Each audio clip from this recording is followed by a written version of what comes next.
discussion. And now I'm giving the scene to the most enthusiastic participant, Mr. Hriday Sarma. Hriday, are you here? Yes. Friday? Yeah, I'm here. I'm very much here. Okay. Are you seeing me? Yep. Are you seeing me? So what shall we do? Yeah, no, okay. I'm. Yeah. Thank you, Yelena.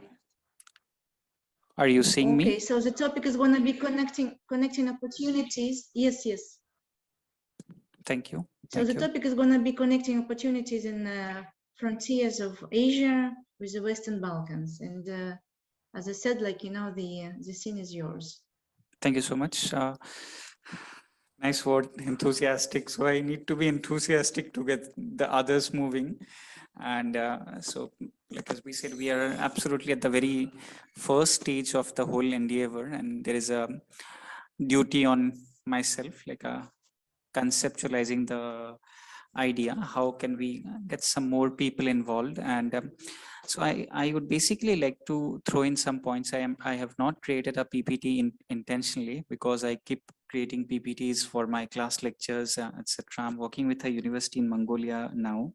I'm also connected with some other institutions, one in Brussels where I work as a fellow. And of course the Caucasus Center, it's a non-profit like we have here in New Delhi.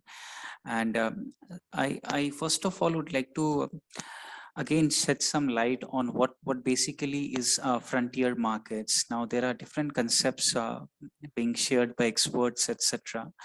So frontier markets, by and large, we can see these are the markets which fare relatively less as compared to the emerging markets. Emerging markets could be the BRICS nations, which in the yesteryears were doing fairly well. BRICS is basically, all of you know, Brazil, India, Russia, China, and also South Africa was added. These are concepts being created mostly by Westerners, Western experts. BRICS was coined, I think, by someone from Goldman Sachs, if I get it correctly. And then it is, these are constructs being made by Western scholars, and then countries like India, Russia try to come together. However, on the other hand, terminologies like BRI, etc., BRI in particular has been claimed, has been termed by China itself, I mean, at the highest level. Now, coming to frontiers within Asia is a difficult thing, because the frontier markets list is being primarily created by an organization, a consultancy called MSCI. Now, they have some parameters, and according to those parameters, countries sometimes come in the frontier market list, and sometimes they graduate to be in the emerging markets list, sometimes even downgraded, which was the case for Argentina. Argentina was once an emerging market. Now they have downgraded it to a frontier markets category. So MSCI places high emphasis on Vietnam, Bangladesh, and Sri Lanka as frontier markets within Asia. Vietnam, as my co-speaker Dimitri just said, it's a new entrant. But what I should acknowledge and appreciate, I have traveled to Vietnam quite a few times. Hanoi in particular. Hanoi is a beautiful city. Like it is what you can say, enthusiastic city. A lot of things are happening, even as compared to other places like Sri Lanka. Now there is a question: do these frontiers really come in the category of frontiers?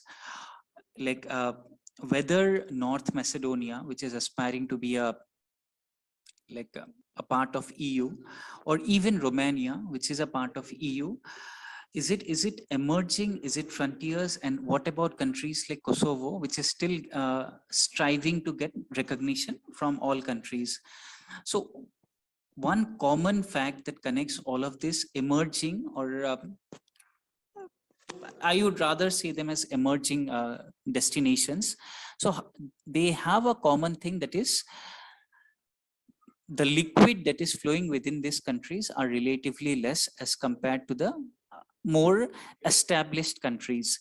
So the stock markets are not very well developed. The stock market in India is a very well developed entity. So stock markets in many other countries, like even the Russian stock markets was not quite well developed until some years back. The same goes for China. Like things are now beginning to change. Why frontier markets? Frontiers have the ingrained advantage of leapfrogging development. Leapfrogging development, I see. And how they could leapfrog that development, it is through digitization. Now, digitization in different forms have given mankind a excellent advantage, I would say. This is a revolution, in fact, like we are witnessing right now. What Elon Musk and others, like we get to hear or see over news media, they are creating a revolution. Now, we could, like even other frontier markets, whether it be Kosovo, whether it be North Caucasus, or it could be a frontier place even within in India, how they could catch up with this other developed parts is basically through digitization. Now, two concepts I would like to quickly shed light, and then I'll like wrap it up. So what is digital transformation? We get to hear this term quite often. Now, digital transformation is a comprehensive process. It basically brings in different, it integrates different digital technologies to transform a business or any sector for that fact. Like it's bringing in different technologies and transforming a business entirely. Now, when different technologies are brought in together, it is not alone a gameplay of digital matters alone.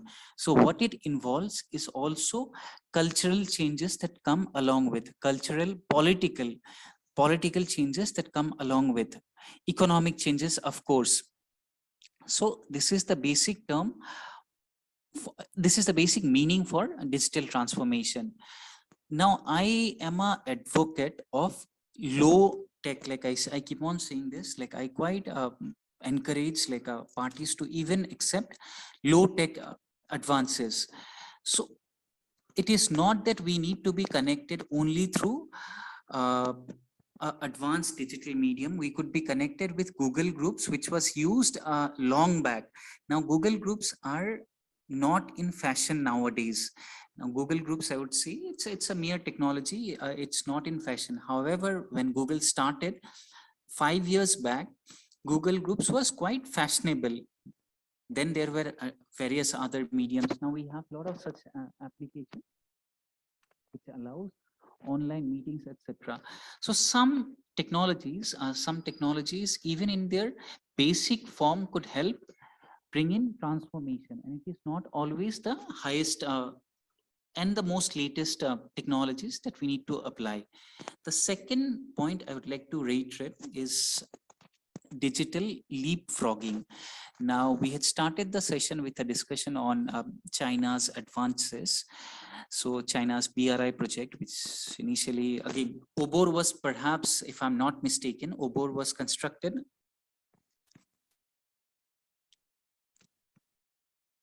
Am I not audible? We can hear you, but it's just a bit, you know. It's a bit delayed, you know, it's a bit slowing. Okay, so I have a decent connection. I don't know why. Maybe the mic is not great. So anyways, Indian technology. Indian technology, we are lagging behind some of the counterparts. So, I mean, this is technology of New Delhi. Some other parts still fare better. So what I was saying, digital leapfrogging. So digital leapfrogging is when you kind of, you kind of leapfrog some scale of technologies. Now, blockchain is again a very interesting technology which has come out. It is helping. What blockchain, I would not get into the details of that. Now, if all of us here, we are not familiar, even the seniors like Ruxana and others holding high positions. So it is time to keep things updated. Like it is high time for us to learn things, because digitization would be the way for the future. And now Chinese BRI project has now got a different dimension altogether. During it's not from the time Corona started. It basically started even before that. They started focusing on digital BRI. They started focusing on digital BRI because China knows that construction of roadways and physical connectivity is not possible at the broad continental level. They are promoting the digital BRI concept, where they are trying to, they have plans of like 5G expansion, etc., but they are definitely focusing on digitization. So here is a need for frontier to frontier connectivity. Frontier to frontier connectivity. You should not be, I mean, some of our friends and colleagues from Western Balkan countries, especially the smaller countries. We had some colleagues from Kosovo who could not come in. So the small countries, you should not be gobbled up by the technologies that big countries offer. Like the big countries offer, including India to an extent, Russia to an extent, China, of course, to a great extent. So I think there is a need for better and more active frontier to frontier connections. And Asia, some of the Balkan countries are very much a part of Asia. They are not in Europe. So they are part technically and very much geographically a part of Asia still today. So you should not see it as like your aspirations to be a part of EU. Very well accepted. But the thing is, like, there should be active and deliberate actions towards reviving connections with frontier countries within Asia. And this is what basically the focus of my talk is. So the attempt should also come from your side. Like what I see as an individual, most of the actions from the institutions are geared towards building connections with European countries. Likewise, there should be, or if not to the same extent, there should be some conscious efforts made towards connecting with frontier countries across Asia, be it Vietnam, be it India, or be it Japan.